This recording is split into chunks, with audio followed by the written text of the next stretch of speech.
አይባልም። እሷ ልጅቶሽን ብትል እኮ ነው ቤተሰቦቿን አይታለች።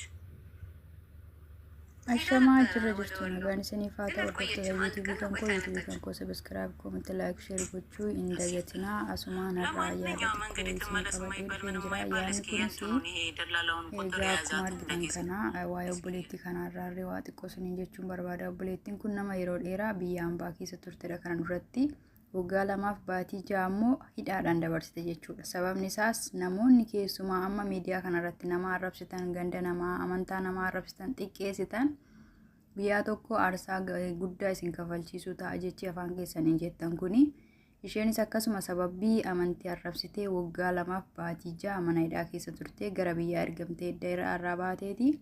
Kuno ammoo gara barahaarran deebitee gara biyya ambaatti deebi'aa jirti jechuudha. Biyya ambaa keessatti hidhamtee rakkina meeqa dabarsite sana keessatti deebi'aa jirti. Sana malees intalti kuni dhukkubsatteetu jirti. Akkuma argitan kana wajjin ishiin hojjettu turre hundi sirrii miti jechuun ishiin jettu sirrii miti. Wanti wanti ishiin gootu sirrii miti. Uummanni ishii wajjin deemaa jiran irra ilaalaa dhugaa jireenya biyya keenya baay'ee nama gaddisiisa. Obboleewwan keenya shamarranii ግማሽን በረሃ kana keessatti du'e afaa ግማሽን achi qaqqabeeyyuu moo kan hojii dhabee achitti mana biiroo keessatti rakkatu meeqatu jira.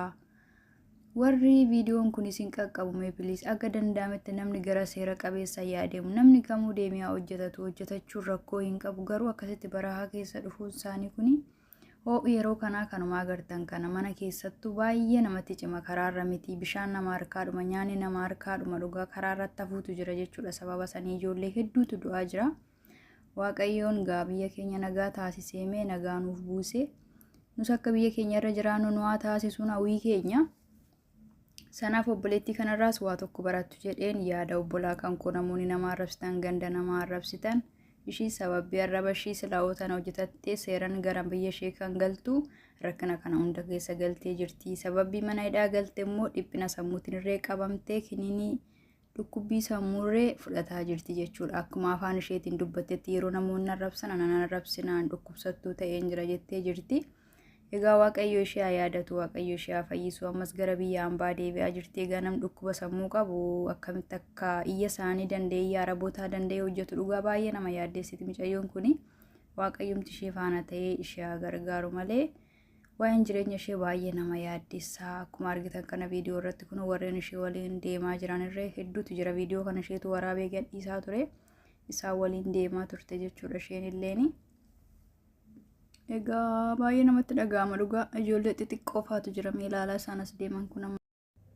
Egaa jiruu biyya ambaa yeroo jedhamu salphaa fakkaataa haallitti deeman salphaa achi ga'anii qormaata hedduutu jira. Waaqayyomti nu haa gargaaru waaqayyo isaan haa yaadatu obbolaa keenyas dhugaa rabbimti furmaata isaanuuf haa laatu.